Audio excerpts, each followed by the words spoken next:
ಇವತ್ತು ಉಚ್ಚಪ್ಪ ಸ್ವಾಮಿ ನಿನ್ನೆ ಇವತ್ತು ನಾಳೆ 3 ದಿನಗಳ ಕಾಲ ಉಚ್ಚಪ್ಪ ಸ್ವಾಮಿ ದೇವರ ಜಾತ್ರೆ ನಡೀತಾ ಇದೆ.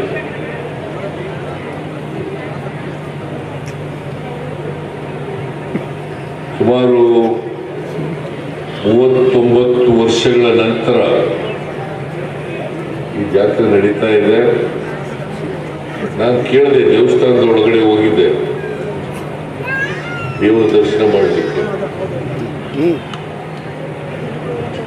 ಅಲ್ಲಿ ಕೇಳಿದಾಗ ಪೂಜಾರಿಗಳು ಹೇಳಿದ್ರು, 39 ವರ್ಷ ಆಯಿತು, ದೇವಸ್ಥಾನ ಕಟ್ಟಿರಲಿಲ್ಲ, ಹೊಸ ದೇವಸ್ಥಾನ ನಿರ್ಮಾಣ ಆಗಿದೆ, ಸುಮಾರು 1 ಕೋಟಿಗೂ ಹೆಚ್ಚು ರೂಪಾಯಿಗಳು ಈ ದೇವಸ್ಥಾನಕ್ಕೆ ಖರ್ಚಾಗಿದೆ. ಹಾಗಾಗಿ ದೇವಸ್ಥಾನ ನಿರ್ಮಾಣ ಆದಮೇಲೆ ಜಾತ್ರೆಯನ್ನ ಮಾಡ್ತಾ ಇದ್ದೀವಿ. ಈ ಜಾತ್ರೆಯಲ್ಲಿ ಸುಮಾರು 14 ಕೂಟಗಳು ಸೇರ್ತಾರೆ. ನಮ್ಮಲ್ಲಿ ಕೂಟ ಅಂತಂದ್ರೆ ಅವರು ಇಡೀ ಊರಿನವರೆಲ್ಲ ದೇವರನ್ನ ತಗೊಬರ್ತಕ್ಕಂಥದ್ದು. ಪೂಜೆಗಳು, ನದಿ ಕಂಬಗಳು, ಛತ್ರಿ ಚಾಮರಗಳು ಇವೆಲ್ಲರೂ ಕೂಡ ಒಟ್ಟಿಗೆ ತಗೊಂಡು ಬಂದು ಇಲ್ಲಿ ಮೆರವಣಿಗೆ ಆಯಿತು.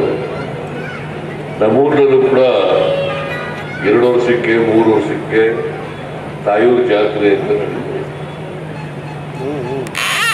ನಾನು ಆ ತಾಯೂರು ಜಾತ್ರೆಗೆ ತಪ್ಪದೇ ಹೋಗ್ತೀನಿ. ತಪ್ಪದೇನೆ ಚೆಲುವರಾಯ ಸ್ವಾಮಿ ಅವರು ಹೇಳಿದ್ರು ಅಲ್ಲ, ಚೆಲುವರಾಯ ಸ್ವಾಮಿ ಅವರು, ಸಾಮಾನ್ಯವಾಗಿ ನಾನು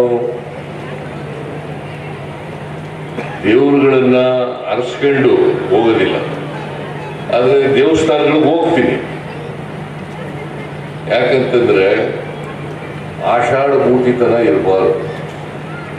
ಯಾರಿಗೂ ಕೂಡ ದೇವ್ರ ಪೂಜೆ ಮಾಡುವಾಗ, ದೇವಸ್ಥಾನಗಳಿಗೆ ಹೋಗುವಾಗ ಆಷಾಢ ಮೂಟಿತನ ಇರಬಾರ್ದು.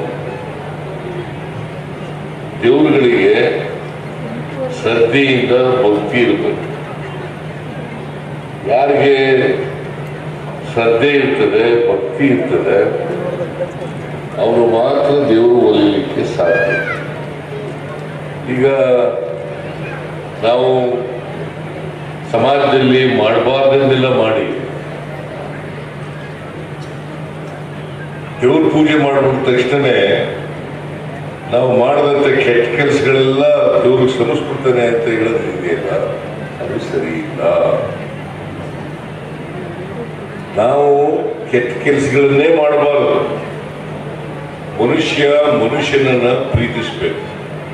ಯಾಕಂದ್ರೆ ಇನ್ನೊಬ್ಬರ ಬಗ್ಗೆ ಸಹಿಷ್ಣುತೆಯನ್ನು ಬೆಳೆಸ್ಕೊಂಡಾಗ ಮಾತ್ರ ಇನ್ನೊಂದು ಧರ್ಮದವರು, ಇನ್ನೊಂದು ಜಾತಿಯವ್ರ ಮೇಲೆ ಸಹಿಷ್ಣುತೆಯನ್ನು ಬೆಳೆಸ್ಕೋಬೇಕು.